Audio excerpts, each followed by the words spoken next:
हम लोग जो करने जा रहे हैं, हम लोग चोर तो नहीं है कि हम लोग चोर हैं। हम लोगों के खाते में करोड़ों लाखों पड़े हुए हैं। हम लोग तो जमीन से उठ करके संघर्ष कर रहे हैं और हम लोग अपनी कोई संपत्ति नहीं बना रहे हैं कि अपनी कोई संपत्ति उठा करके देख लिया जाए तो सबसे ज्यादा भ्रष्टाचारी और सबसे ज्यादा जितने अपराधी हैं भाजपा में ही भरे हुए हैं। ये एससी एसटी के ऊपर चलाया जा रहा है। किसी ब्राह्मण के ऊपर तो बुलडोजर चलते हुए नहीं देखा गया, किसी ठाकुर के ऊपर तो बुलडोजर चलते हुए नहीं देखा गया, किसी के ऊपर चल रहा हो। या कहीं ना कहीं जो स्मृति रूपी व्यवस्था थी, केवल ओबीसी एससी एसटी को जो गुलाम बनाने की व्यवस्था थी, वो लोगों के पास वैसे भी लहसुन गाड़ने तक की जमीन नहीं है।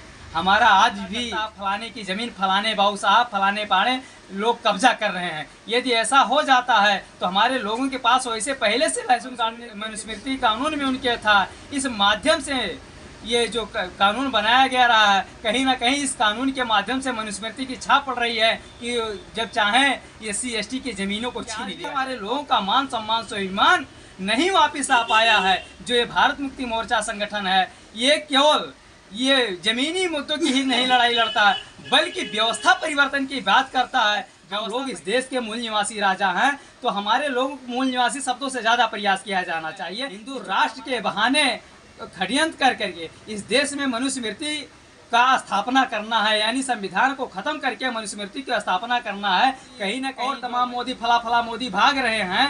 ये इनसे बड़ा भ्रष्टाचारी इस देश में कौन होगा? इनके ऊपर खिलाफ क्यों नहीं कार्रवाई, इनके ऊपर क्यों नहीं बुलडोजर चलाया जा रहा है? एक साथ आ जाना चाहिए। नहीं आने वाले समय में हमारे लोगों का भी तो कम हो रहा है। बड़े पैमाने पर कत्लेआम होगा, बड़े पैमाने पर जमीनें छीने जाएंगी, बड़े पैमाने पर बेरोजगार बनाया जाएगा, बड़े पैमाने पर आपका हक अधिकार छीना जाएगा, बड़े पैमाने पर। नमस्कार, मैं हूं शिवम मिश्रा और आप देख रहे हैं खबर ज्ञान तक न्यूज। हर खबरों पर नजर। Breaking news. Basti UP Bharat Mukti Morcha द्वारा चरणबद्ध आंदोलन के तहत दूसरा चरण 22 अप्रैल 2023 को आंदोलन धरना प्रदर्शन करेंगे। इसके संदर्भ में भारत मुक्ति मोर्चा के जिला अध्यक्ष आर.के. आरतियन से खास बातचीत। तो आपको आभार धन्यवाद कि आप जहां सारी मीडिया गोदी मीडिया के नाम से जानी जाती हैं, मूल निवासी बहुजनों की आवाज़ उठाने वाला कोई नहीं है, वहां आप खबर बनाने के लिए पहुंचे हुए हैं। मैं आपका आभार धन्यवाद करता हूं। परिचय हमारा जो है भारत मुक्ति मोर्चा का, मैं जिला अध्यक्ष आर.के. आरतियन। ये जो 22 तारीख को आप लोगों का कार्यक्रम है, ये कैसा कार्यक्रम है? जी सर, ये 22 अप्रैल को हम लोगों का धरना प्रदर्शन का कार्यक्रम है, जो शास्त्री चौक पर 11 बजे से शाम 4 बजे तक चलेगा। यह कार्यक्रम यह है कि अभी उत्तर प्रदेश सरकार, योगी की सरकार ने एक कानून बनाई है टाउनशिप नीति 2023 के द्वारा एससी एसटी की भूमि अधिग्रहण के लिए। पहले ये होता था कि यदि एससी एसटी की कोई ज़मीन बेचना चाहता है तो पहले जिलाधिकारी का आदेश लेना होता था उसको, तब वो कोई ज़मीन उसकी लिखवा सकता था। लेकिन इस कानून बन जाने के वजह से अब बिना जिलाधिकारी के अनुमति से हमारे लोगों की ज़मीन कोई भी लिखवा सकता है। एक तो हमारे लोगों के पास वैसे भी लहसुन गाड़ने तक की ज़मीन नहीं है। हमारा आज भी कई परसेंटों की संख्या में अधिक से अधिक में आज भी काफ़ी प्रतिशत में अशिक्षित है, जो अपना जीना और मरना नहीं जानता है। कभी पत्नी के झगड़ा में हो जाएगा तो बार बार जो धमकियां देता है, मैं ज़मीन बेच दूंगा। पत्नी के लोग ज़मीन बेचने का प्रयास करते हैं, लड़के के झगड़े में ज़मीन बेचने का प्रयास करते हैं, शराब पीने के लालच में ज़मीन बेचने का प्रयास करते हैं। यहाँ तक कि यदि ऐसा कानून बन जाता है तो हमारे लोगों के बहुत सारे ऐसे मामले आते हैं, पता चलता है फलाने की ज़मीन फलाने बाबू साहब फलाने पाड़े लोग कब्जा कर रहे हैं। यदि ऐसा हो जाता है तो हमारे लोगों के पास वैसे पहले से लहसुन गाड़ने की ज़मीन नहीं है, तो इस कानून के माध्यम से हमारे लोगों की ज़मीनें छीन ली जाएंगी। और ये जो सरकार का षड्यंत्र चल रहा है, आप लोग सभी जानते हैं, एक समय मनुस्मृति का जो शासन चल रहा था कि इनके पास ना तो ज़मीन रखने का अधिकार होना चाहिए, ना धन रखने का अधिकार होना चाहिए, ना अच्छे कपड़े पहनने का अधिकार होना चाहिए, जो मनुस्मृति कानून में उनके था। इस माध्यम से ये जो कानून बनाया गया रहा है, कहीं ना कहीं इस कानून के माध्यम से मनुस्मृति की छाप पड़ रही है कि जब चाहें एससी एसटी की ज़मीनों को छीन लिया जाए। आप कह रहे हैं आपका समाज अशिक्षित है, लेकिन समाज में इतने सारे संगठन चल रहे हैं समाज को शिक्षित करने के लिए। कौन सा ऐसा कारण जो समाज अब तक शिक्षित नहीं हो पाया? देखिए, समाज के जो संगठन बने हुए हैं, संगठन के अपने अपने उद्देश्य हैं। कोई जन्म जयंती मनाने को लेकर के संगठन का निर्माण किया हुआ है, तो कोई कहीं कोई घटना हो गई है उसको लेकर के निर्माण किया हुआ है। लेकिन जो हमारी वास्तविकता समस्या क्या है कि आज भी हमारे लोगों का मान सम्मान स्वाभिमान नहीं वापस आ पाया है। जो ये भारत मुक्ति मोर्चा संगठन है, ये केवल ये जमीनी मुद्दों की ही नहीं लड़ाई लड़ता है, बल्कि व्यवस्था परिवर्तन की बात करता है। व्यवस्था परिवर्तन में क्या है कि हमारे लोगों का जो मान सम्मान स्वाभिमान, जिसको लेकर के हमारे महापुरुषों ने जीवन संघर्ष किया, अपनी बीवी बच्चों की कुर्बानी दी, जीवन जवानी जिंदगानी लगाई, उसको लेकर के संगठन का निर्माण किया गया है। ये आज का संगठन नहीं है, वाम से संगठन का यह आउटसोर्स विंग है जो लगातार कई सालों से काम कर रहा है। बाबा साहब ने कहा था शिक्षित बनो, संगठित रहो, संघर्ष करो, लेकिन समाज में देखा जा रहा है संगठन इतने बन रहे हैं, लोग संघर्ष कर रहे हैं, लेकिन शिक्षित नहीं बन पा रहे हैं। देखिए, शिक्षित बनना और शिक्षित करना तो अलग बात है। आप शिक्षित बनिए, लेकिन आपको समाज में शिक्षित करना है। अब शिक्षित तो हमारे बहुत सारे लोग, अब हम लोगों को शिक्षित करना है।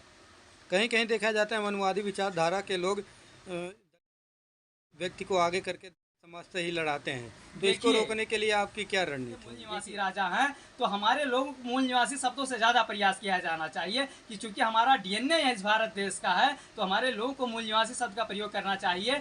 ये जो आज की बात चला रहे हैं, दुश्मन हमारा बहुत कमज़ोर है, उसकी संख्या ज़्यादा नहीं है, तो षड्यंत्र के माध्यम से हमारे लोग इस बात को नहीं समझ पाते हैं, थोड़े बहुत लोग कि नहीं समझ पाते हैं कि जो दुश्मन के जाल में मात्र थोड़े तात्कालिक लाभ को लेकर के आपस में लड़ने का प्रयास करते हैं। इसको लेकर के यह संगठन हमारा जन जागृति का कार्यक्रम चला रहा है कि आपका दोस्त कौन है और दुश्मन कौन है, और बड़े संख्या में लोग इस संगठन में जुड़ने का भी काम कर रहे हैं। अभी हाल ही में देखा जाए तो हम लोगों का कार्यक्रम निरंतर चलता रहता है। अभी कप्तानगंज में कार्यक्रम हुआ ईवीएम के माध्यम से, और हमारे लोग इकट्ठा हैं। यदि पूछा जाए हमारे लोगों से आप लोग वोट कहाँ देते हैं, तो सारे हमारे लोगों का जो वोट जाता है वो इकट्ठा जाता है।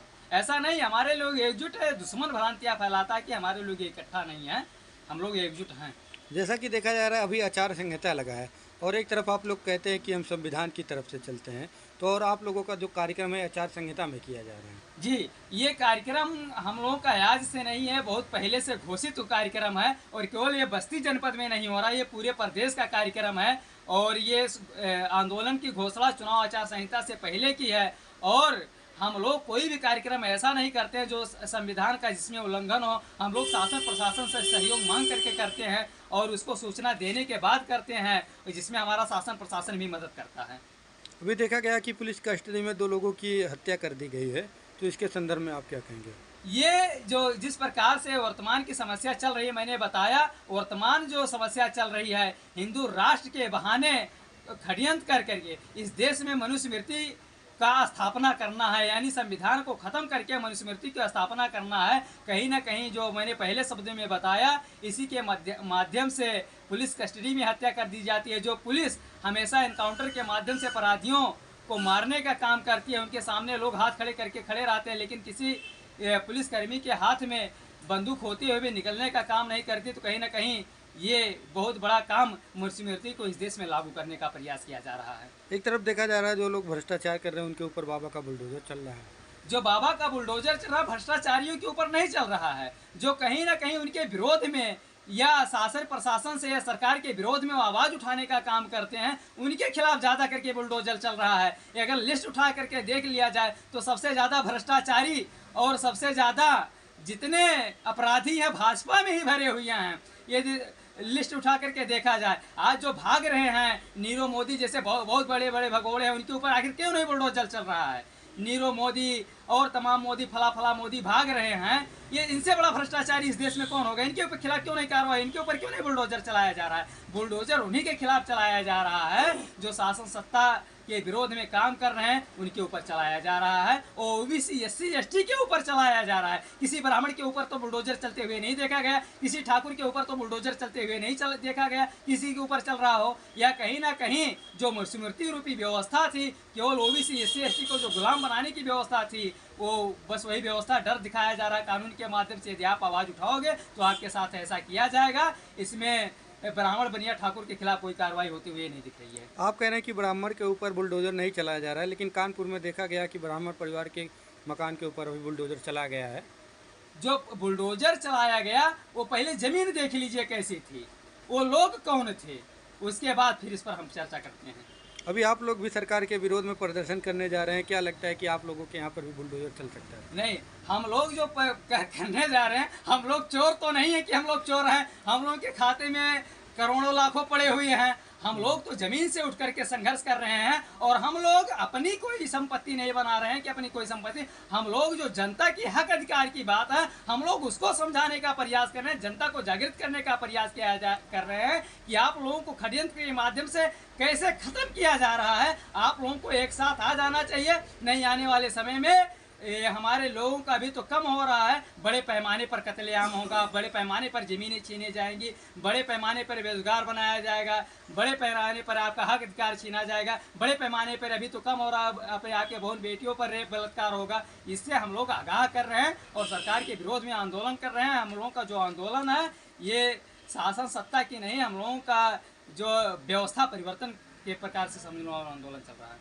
और हमारे चैनल के माध्यम से आप जनता से क्या अपील करेंगे सर? मैं अपील यही करूंगा अपने लोगों से, मूल निवासी बहुजन समाज से, ओबीसी SC ST के लोगों से। ये जो भारत मुक्ति मोर्चा का ये कोई आपका अपना आंदोलन नहीं है, ये आपके आने वाली पीढ़ी को आज़ाद करवाने का आंदोलन है। ये केवल भारत मुक्ति मोर्चा का आंदोलन नहीं, इसमें आप लोगों को तन मन धन से साथ सहयोग करना चाहिए। यदि आप ऐसा नहीं करते हैं तो आने वाली पीढ़ी आपकी निश्चित है गुलाम होगी, और जिसको कोई बचा नहीं सकता है कि कोई बचा सकता हो।